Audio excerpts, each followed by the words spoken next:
Halo teman-teman, kita bahas lagi mengenai Cortex ya, Cortex abal-abal yang diduga banyak korupsi, yang diduga berantakan sejak awal ya. Kali ini dibahas langsung oleh Metro TV, mengundang ahli IT nih ya, ahli IT yang mungkin teman-teman sudah tahu ya, namanya Pak David kalau nggak salah. Oke, janji Purbaya benahi Cortex senilai 1,3 triliun ya, bukan miliar ini ya. Mohon maaf nih Metro TV, bukan miliar tapi 1,3 triliun. Kita dengarkan teman-teman ya bagaimana ahli IT akan membahas mengenai permasalahan Cortex abal-abal ini. Pembangunan sistem perpajakan atau Cortex yang menghabiskan waktu 7 tahun dan memakan biaya hingga 1,3 triliun rupiah ternyata masih menimbulkan segudang masalah. Dengan anggaran sebesar itu seharusnya Cortex sudah siap untuk digunakan. Namun yang terjadi justru sebaliknya. Nah, untuk membahasnya sudah bergabung bersama kami ada pakar IT David Alfa Sunaria. Mas David, selamat malam. Malam Mas Kevin. Nah, terima kasih atas waktunya bersama kami di Prime Time News. Mas David, ketika Anda mencoba menggunakan Cortex, terasa tidak 1,3 triliunnya, Mas David?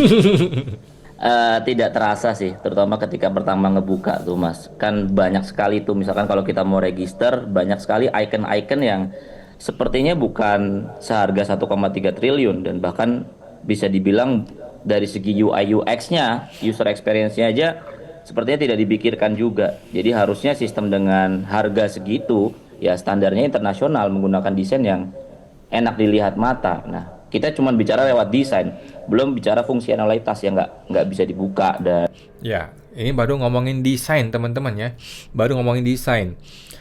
Kita nggak usah jauh-jauh teman-teman, kita bandingkan aja Cortex dengan DJP Online. DJP Online, sistem yang lama, kita bandingkan dengan Cortex, itu aja dibandingin itu udah jauh banget. DJP Online begitu bagus desainnya, lingkarannya bagus, pemilihan ikonnya bagus, sedangkan Cortex abal-abal. Kacau balau abal-abal Cortex ini ya. Baru ngomongin desain, belum ngomongin fungsi dan detail intinya ya. By the way ada nih, dilarang mengambil gambar, video, atau audio di area kantor tanpa izin tertulis dari pegawai atau petugas nih, DJP ini ya, luar biasa nih ya. berbagai macam masalah sehingga menimbulkan juga hambatan buat rakyat, terutama ketika kita buat NPWP misalkan. Jadi ya seperti itu Mas Kevin. Tapi bisa menjalankan fungsinya itu tidak. Paling tidak kan ini paling tidak bisa membayar pajak dengan baik begitu. Itu tuh tercapai tidak tujuan itu, Mas David? Sebenarnya permasalahan Cortex adalah yang pertama yang saya benar-benar amati adalah masalah skalabilitas, Mas. Menurut saya secara fungsional tes mungkin pastinya mereka sudah kerjakan. Misalkan pembuatan NPWP nih Mas. Dibuat NPWP-nya, oke, udah sukses secara fungsi dicentang. Tapi apakah mereka berpikir jika yang mengakses NPWP itu satu Indonesia? Nah, masalah skalabilitas ini mungkin menurut saya yang miss di mereka. Jadi mereka tidak expect kalau yang buka itu ternyata seluruh Indonesia. Nah, masalah Cortex ada di situ menurut saya. Ketika Nah, masalah skabilitas ini kan seharusnya tidak jadi masalah. Sejak awal, yang membuat Cortex ini harusnya sudah tahu di Indonesia ada berapa juta manusia, yang punya NPWP berapa juta manusia, dari yang punya NPWP ini ada berapa yang rutin mengakses DJP online, yang nantinya akan rutin mengakses Cortex, harusnya sudah dipikirkan sejak dari awal. Tetapi kan ini nggak kejadian. Jadi menurut gua bukan nggak dipikirkan, tapi ya mungkin memang sengaja dibikin tidak scalable, tidak sebesar itu scalability-nya. Atau dia inginnya punya scalabilitas sebesar itu, tetapi duitnya tidak ada, atau budgetnya nggak ada, atau budgetnya dikorupsi, atau teman-teman ya, diduga dikorupsi. Gara-gara dikorupsi, yang 1,3 T ya cuman sisa 100 miliar, contoh teman-teman ya, kalau di Konoha kan begitu tuh, sisa 100 miliar. Kalau 100 miliar mau pakai scalability yang besar, ya nggak sanggup, nggak bisa. Diduga seperti itu teman-teman ya. Nanti kita lihat kalau KPK sudah betul-betul masuk ke sistem Cortex ini. teman-teman yang di perusahaan harus lapor pajak atau pribadi harus lapor pajak, sebenarnya bisa nge-submit formnya. Mungkin ada error 1-2, tapi masalahnya itu tidak bisa dibuka. Harus ngantri malam-malam. Ngantri malam-malam dibuka tetap nggak bisa, akhirnya harus ke kantor pajak. Nah, itu yang benar-benar menghambat. Itu Mas Kevin. Tapi masalah yang menurut Anda paling besar di Cortex itu yang mana? Ini kan banyak nih ya, ada deretan masalah nih. Semua orang mengeluhkan hal yang berbeda-beda nih. Tapi menurut Anda yang prioritas yang harus segera diselesaikan itu apa? Skalabilitas. Jadi harus tetap bisa diakses kapanpun ketika trafficnya lagi rame, tetap bisa dibuka, tetap lancar. Masalahnya ada di situ, jangan ngadat-ngadat. Itu yang harus diprioritaskan. Menurut saya jika Pak Purbaya mengeluarkan statement 1 bulan dibenarkan, bukannya saya tidak mendukung, tapi kalau dibenerin semuanya selama 1 bulan, misalkan kita ganti arsitekturnya menggunakan ahli dari luar kementerian, saya rasa agak berat, transfer knowledge-nya juga berat. Tapi Ya, jadi dia masih pakai kalimat-kalimat yang negotiable ya, kalimat-kalimat yang baik gitu ya. Kalau gue sih bilang omong kosong ya. Kita semua kalau di warung kopi ya bilang omong kosong 1 bulan mau ngebenerin Cortex. Cortex itu punya miliaran baris coding. Lu mau benerin dalam 1 bulan. Udah gitu pakai orang luar, itu omong kosong gitu loh. Kan tadi kata si Pak David ya, transfer knowledge-nya aja itu mungkin waktu 1 bulan lebih gitu loh. Baru transfer knowledge, belum betul-betul di otak-atik nih codingnya nih, baru transfer knowledge gitu loh. Kan ada blueprint-nya nih, kan kita nggak tahu nih ada apa nggak nih blueprint-nya Cortex, nggak jelas nih ya. Kalaupun ada blueprint ini, mau ditransfer knowledge dong kepada tim IT yang baru ini. Baru diedukasi aja, begini-begini loh, kalau bikin MPP itu begini loh prosesnya loh. Itu aja butuh waktu 1 bulan atau lebih. Belum betul-betul di coding. Setelah betul-betul di coding nih, beneran nih coding nih diperbaiki nih. Setelah diperbaiki kan masih ada trial and error. Itu aja butuh waktu berbulan-bulan lagi. Kalau nggak ada error sih jalan, tapi kalau ada error dia kembali lagi ke metode awal, diperbaiki lagi dari awal. 1 tahun pun nggak beres ini barang, gitu ya. Jadi Pak David ini masih menggunakan kalimat yang bagus ya, karena kan ini masuk ke TV nih. Jadi dia pakai kata-kata yang mungkin halus. Kalau gue sih bilang nggak mungkin omong kosong 1 bulan ya. Pak Purbaya itu hanya pencitraan saja ya. Kalau betul 1 bulan nggak mungkin lah ya. kalau fokus hanya ke masalah skalabilitasnya saja sehingga bisa dipakai sama masyarakat, itu yang harusnya difokuskan selama 1 bulan itu. Jadi setiap orang buka itu Cortex kebuka. Sekarang kan kondisinya kita buka Cortex aja nggak bisa. Gitu. Tapi seberapa sulit sih sebetulnya membangun sebuah website, sebuah portal gitu untuk memudahkan orang untuk melaporkan pajak dan membayarkan pajak dengan mudah? Itu memang sedemikian rumit kah? Sesulit itu kah, Mas David? Nah, saya jelasin ya Mas. Mungkin kalau kita bicara tentang sistem yang hanya melaporkan terus menyimpan data itu sangat gampang. Tapi kalau kita udah bicara sistem yang diakses 1.000 orang, sistem yang diakses 100.000 orang, sistem yang diakses 1 juta orang secara bersamaan, itu kompleksitasnya akan semakin besar. Nah, apakah ketika pembuatan Cortex itu dipikirkan sistem ini akan sampai diakses jutaan orang di Indonesia? Itu yang menjadi masalah. Jadi faktor skalabilitas, sistem ini akan dipakai skala nasional, apakah itu dipikirkan? Nah, kompleksitas yang bikin susah ketika kita membuat sistem pemerintah itu sebenarnya itu masalah skalabilitasnya. Kalau kita buat sistem yang bisa mencatat keuangan, mencatat pajak, semua orang pasti bisa. Tapi apakah semua orang bisa? Kalau sistem tersebut diakses 1 juta orang, bahkan 200 juta orang penduduk Indonesia. Di situ masalah Cortex. Tapi kompleksitas itu seharusnya sudah selesai dong dengan 1,3 triliun rupiah, bukankah begitu Mas David? Seharusnya sudah sangat selesai dengan budget segitu. Nah, sebenarnya Mas Kevin, yang jadi concern masyarakat, saya tidak membela siapapun di sini. Mungkin kalau memang budgetnya 1,3 T dan bisa dipakai masyarakat secara lancar, tidak ada masalah, tidak ada orang ngomel-ngomel, itu tidak akan jadi masalah. Oh ya udah, Cortex bagus. Dia bisa apa ya? Misalkan saya punya beberapa PT saya bisa langsung keluar. It's very good. Tapi masalahnya dengan budget segitu banyak errornya. Nah, itu yang menjadi pertanyaan masyarakat. Apakah memang harusnya buatnya segitu? Apakah dengan hasil yang sekarang tuh budgetnya layak segitu? Itu yang menjadi concern masyarakat sekarang ini. Nah, ini kalau sekarang kan dijanjikan akan diperbaiki ya. Nah, ini kalau bisa Ya, ngomongin budget itu kan udah jauh kemana-mana ya teman-teman. Yang 1,3 triliun bos.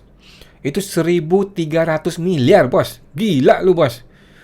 Aduh, ini kalau Pak David ngerjain proyek ini, gue rasa 100 miliar cukup ya. Itu udah berlebih-lebih banget ya 100 miliar ya. Gila bos, 1 miliar itu 1.000 juta bos. Ini 1,3 triliun, ini korupsi udah kemana-mana ini. Waduh, jangan-jangan sampai ke kampanyenya Prabowo dan Jokowi, kita nggak tahu teman-teman, kita nggak tahu ya teman-teman ya.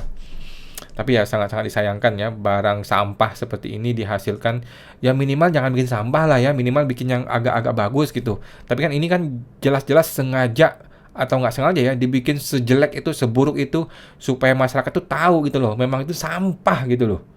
Waduh ini. baiki kira-kira membutuhkan waktu berapa lama lagi kalau menurut Anda untuk bisa mencapai kesempurnaan itu? Ini kan juga pasti membutuhkan biaya lagi, lalu membutuhkan waktu lagi. Sedangkan kan kita juga dituntut untuk mendapatkan penerimaan negara lebih tinggi begitu ya dari tahun-tahun sebelumnya. Bagaimana, Mas David?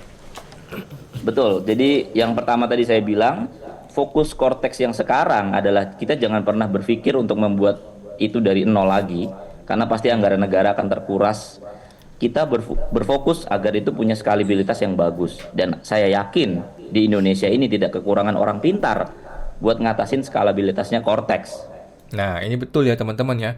Tidak perlu orang luar negeri. Ini Pak Purbaya ini cuman pencitraan aja, cuman pengen gaya-gayaan, pengen sok jagoan, pengen jadi pahlawan. Nggak perlu Pak Purbaya ya, panggil nih Pak David nih, panggil dia. Panggil orang lokal, banyak tenaga IT lokal yang luar biasa hebat-hebat, Pak, yang internasional level juga banyak ya. Ngapain Pak Purbaya panggil orang luar yang nggak bisa bahasa Indonesia, mesti diedukasi lagi, mesti pakai translator lagi, mesti bayar tiket pesawat lagi ke sini. Aduh, repot Pak Purbaya ini ya. Nggak usah panggil nih Pak David, Pak ya. Itu yang menjadi fokus harusnya, karena kan kita juga dikejar deadline untuk pemasukan negara. Jadi kalau memang ada rencana malah Cortex dibuat lagi, menurut saya tidak setuju gitu. Karena sudah menghabiskan anggaran sekian, itu akan jadi pemborosan. Tapi bagaimana cara kita bekerja sama nih sama vendor yang sebelumnya dan kita saling buka-bukaan? Saya setuju kalau Pak Purbaya manggil ahli IT dari luar. Gimana? Nah, katanya mau kerjasama dengan vendor sebelumnya dan kemudian buka-bukaan. Nah, ini yang gue dengar ya. Yang gue dengar vendor sebelumnya itu ditendang oleh oknum-oknum pejabat itu, mungkin karena kekurangan duit, mungkin karena uang korupsinya nggak sanggup dan sebagainya. Kita tidak tahu ya. Tapi diduga memang ada keributan antara pejabat dengan vendor sebelumnya. Udah gitu, yang gue dengar ya, sistemnya itu tidak open source. Sistemnya adalah sistem yang dimiliki oleh pihak asing itu, oleh luar negeri itu, sehingga kita setiap kali mau maintenance mesti bayar lagi. Ini yang diduga jadi masalah juga ya. Karena ini sistemnya berjalan, apa yang telah kalian lakukan gitu. Dibuka dan kita pecahkan sama-sama masalah skalabilitas ini sehingga masyarakat bisa pakai. Sebenarnya masyarakat tuh bisa login, bisa lapor, cuman nggak bisa diakses saja. Itu menurut saya problem terbesarnya Cortex sudah selesai. Tinggal pengembangan selanjutnya. Mas Kevin, yang mana misalkan ada kurang, ada error di bagian ini, di bagian itu bisa dibenerin pasti. Nah, perlu yang pihak jadi asing masalah yang mengerjakan, Mas David? Gimana? Perlu pihak asing yang kemudian mengerjakan ini, memperbaiki ini? Saya rasa yang mengerjakan Cortex ini kan sudah pihak luar negeri ya. Dan saya juga pertanyakan kenapa menunjuk perusahaan luar negeri untuk mengerjakan Cortex, yang dimana anak-anak bangsa kita banyak yang jago loh Pak. Jadi menurut saya untuk membenarkan Cortex ini anak-anak Indonesia cukup. Dengan startup kita yang sebanyak ini, yang dulu banyak unicorn, dengan tech talent kita yang melimpah banget, saya rasa sangat-sangat cukup. Karena kita sudah membuktikan kita punya perusahaan teknologi yang diakses skala nasional dan tidak ada masalah sampai sekarang. Betul. Iya. Menurut Anda butuh waktu berapa lama nih untuk memperbaiki Cortex ini, Mas David? Menurut saya minimal ya, kalau kita mau pecahin masalah skalabilitas, minimal sampai akhir tahun. Nah, seorang ahli IT aja teman-teman bilang minimal sampai akhir tahun, minimal 3 bulan. Ini minimal ya, bukan maksimal teman-teman ya. Minimal, bukan maksimal ya.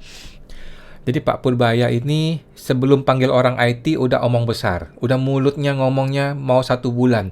Belum panggil orang IT loh, belum konsultasi loh. Udah ngomong 1 bulan. Ini orang IT, berbahasa Indonesia, udah ngerti teknisnya di Indonesia. Itu aja ngomong minimal 3 bulan, minimal sampai akhir tahun. Apalagi orang luar negeri yang butuh ditranslate, butuh diterjemahkan lagi pakai bahasa mereka, baru dia bikin rumusan, baru dia bisa bikin ramalan, mau 3 bulan berapa bulan. Ini orang Indonesia sudah meramalkan minimal 3 bulan, minimal sampai akhir tahun. Pak Purbaya pakai dasar apa lu bilang 1 bulan? Aduh Pak Purbaya, undang dulu deh Pak David, kasih kasih dulu pemaparannya, minta pendapatnya, baru lu publis ke masyarakat, publis ke wartawan. Pak Purbaya mau berapa bulan? Ngomong doang lu 1 bulan, aduh omong kosong. Tapi itu harus melibatkan berbagai macam pihak yang memang profesional di bidang itu. Nah, betul kata Pak David ya, harus dilibatkan semua orang yang profesional, yang tepat Itu pun minimal 3 bulan, dia bilang. Minimal sampai akhir tahun. Gimana mau 1 bulan, kata Pak Purbaya. Menurut saya sampai akhir tahun. Tapi kalau mau benerin semuanya mungkin butuh setahun lagi sampai tahun depan. Gitu ya. Baru ngomong stabilitas itu 3 bulan. Kalau mau benerin semua, minimal 1 tahun, kata Pak David ya. Minimal 1 tahun, Pak Purbaya. Gimana lu perbaiki 1 bulan? Omong kosong Pak Purbaya ini. Oke, semoga tidak perlu sampai Tapi 1 intinya tahun gini ya. Mas Kevin. Mas Kevin intinya gini.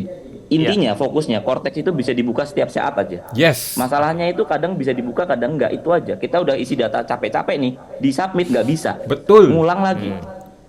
Kalau Cortex itu stabil, dibuka terus, itu pasti udah solve sebagian besar masalah. Gitu. Oke. Betul ya. Jadi dibuka aja nggak bisa, guys. Setelah bisa dibuka nih, masalah baru muncul. Orang input tiba-tiba error.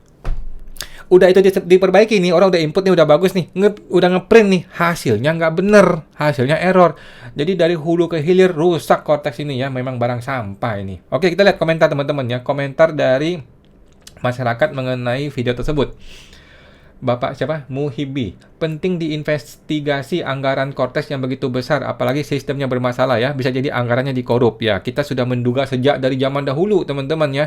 Tetapi KPK belum berani bertindak menghadapi Sri Mulyani. Tetapi sekarang sudah dipecat nih. Apakah KPK berani? Perbaiki stabilitasnya sebagai solusi jangka pendek. Build sistem baru dengan arsitektur dan manajemen yang lebih baik. Migrasi data di kemudian hari. Setuju ya. Masalah terbesarnya Cortex selain nggak benar dalam tahap perencanaan dan pembangunan aplikasi, tidak ada keberlanjutan dari sistem yang sudah ada. Ini betul ya, betul. Dia betul-betul memborong baru. Gara-gara apa? Gara-gara proyek baru, duit baru ya. Memang error nih orang-orang nih ya. Nah, sekarang nggak berlanjut. Pasti arsitekturnya beda dong, servernya beda, dan lain-lain. Seharusnya sistem seperti ini karena baru, untuk deployment dan implementasi itu digunakan metode implementasi deployment terbatas. Jadi dibatasi yang kecil dulu, dari orang DJP plus Kementerian Keuangan, Kementerian, kemudian DPR, DPRD, Badan Pemerintah, BUMN, apa ini? Jangka waktunya 5 tahun minimal. Oke. Orang awam dari dulu juga tahu kalau nggak bisa akses, ya masalah server nggak kuat. Kalau masalah nggak bisa create atau lain-lain, ya masalah book software. Oke. Permasalahannya adalah korupsi. Mungkin saja anggaran 1,3 T, tapi yang dibayar ke vendor 800 miliar atau di bawahnya. Makanya hasil produknya seperti itu. Oke. Ya kita sih sebenarnya tahu ya, cuman ya SST lah teman-teman ya, sama-sama tahu lah ya. Enggak juga, mesin teknologi sekarang itu cepat semua. Desain arsitektur yang menentukan hasil akhir kalau use case mau dipakai di seluruh Indonesia. Arsitektur harus dibikin seefisien mungkin, problemnya disita, ganda hubungan sama anggaran. Oh, nggak ada hubungan dengan anggaran. Harga buat aplikasi segitu, 100 miliar cukup ya dengan hasil memuaskan. Nah, betul teman-teman ya, 100 miliar juga cukup. Tim vendor IT-nya saja yang kurang jago alias salah mendesain arsitektur. Oh gitu, oke. Nggak sampai lah, mungkin dikasihkan ke anak magang terus dibayar 2 juta doang. Oke. Kalau lu ngelihat Cortex kemarin, gue yakin 10 juta tadi jadi itu kalau dikasih ke anak magang. Oh gitu. Cortex itu yang bikin perusahaan asing ya, konsultan pengawasnya PwC ya, sudah kelas dunia. Quality controlnya kelas dunia juga ya, Deloitte. Sistem developernya konsorsium Qualisoft Austria dan Korsel kelas dunia juga. Jadi ya tinggal diaudit aja oleh auditor internasional juga, permasalahannya ada di mana. Wih, mantap. Hasil temuan BPK dan KPK minimal 20% uang APBN di semua proyek pemerintah pasti menguap ya. Di dalamnya termasuk fee bagi-bagi buat para pejabatnya. Oke, pertanyaan gua, pejabat siapa di Kementerian Keuangan yang terima duitnya? Nih, Bapak Sebiru Langit. Pekerjaan saya programmer. Jika error karena server tidak kuat, maka ganti atau tambah server. Mudah. Namun, jika bahasa pemrograman yang tidak tepat, maka ini yang butuh waktu karena ganti bahasa pemrograman. Mampus lu ganti bahasa pemrograman. Mampus. Makanya jangan pakai PHP ya. Emangnya Cortex pakai PHP? Nah, ini tanya ya. Pakai Google Form aja. Oh, gitu. Aku sampai sekarang nggak bisa tanda tangan Passphrase. Jadi susah, nggak pernah bisa laporan bulanan SPT masa. Mampus dah. Loading servernya kecil. Mantap bro, dah mulai terkenal, kata untuk Pak David ya. Bukan asing di luar kementerian ini nonton. Oke. Ini rapatnya udah kayak rapat Akatsuki ya. Suara aslinya nggak keluar, lebih ke disamarkan gegaramik. Oke. 1,3 triliun perlu diaudit dong, katanya Pak Rak. Pengalaman sewa IT dari lokal juga malah diakal-akalin, akhirnya ludes modal serverku. Oh gitu. Mending sewa dari luar Indo aja yang lebih kompeten. Oke. Narsumnya ngaco juga nih. Oh, ada yang komplain nih ya. Justru ahli IT dari luar lebih menjaga keamanan data atau IT security dibanding di dalam negeri. Kan ada NDA ya. Hukum ITE di luar negeri, negara maju jauh lebih ditegakkan dibanding di sini yang cuma ngurusin hal receh. Oke. Pajak di Indonesia memang unik. Kalau bisa dipersulit, ngapain dipermudah ya? Ini prinsip Konoha nomor 1, teman-teman ya. Nomor 2 deh. Nomor 1-nya novel justice. Bukan karena bangsa kita bodoh atau kita tidak punya tenaga yang handal ya. Pertanyaan besarnya adalah, kenapa hampir semua situs yang dikelola pemerintah umumnya bobrok, lemot, susah dipahami, susah diakses, atau bahkan tidak manfaat? Oke. Apalagi nih, ada banyak teman-teman ya, ada banyak ya. Ngomongin stabilitas itu terlalu kompleks, mungkin 6 bulan juga nggak cukup. Nah, pertimbangan pertama, software arsitekturnya dibuat untuk handle jutaan user nggak? Kalau udah ngomong performa untuk ratusan juta user, event driven, CQRS, eventually consistent data, nothing off the table. Apa ini? Semua harus dipikirin. Kalau softwarenya cuma CRUD2 biasa ya, siap-siap bikin ulang. Ini makan waktu 1 tahun lebih, mampus. Kedua, infrastruktur, server, pembangunan data center yang baru, dan sebagainya. Ini juga sama kompleksnya. Intinya, 1 bulan baru dapat teori, belum konkretnya. Setuju teman-teman ya. 1 bulan tuh hanya ngomong teori, hanya ngebahas doang, meeting doang. Belum konkret, belum betul-betul masuk ke coding. Itu yang benar ya. Pak Purbahaya yakin banget 1 bulan bisa beres ya. Belum konsultasi sama tim IT. Cortex lambat banget loadingnya, itu pun login aja susah, apalagi mau masuk webnya ya. Kalau nggak tengah malam nggak kebuka, soalnya server ke limit. Kalau bangun sistem anggaran 1T, mau 500 juta pengguna atau 1 dunia pun bisa asal nggak dikorupsi. Oke, teman-teman ya, banyak banget teman-teman yang komentar ya, luar biasa ya. Teman-teman silakan komentar, baca sendiri ya.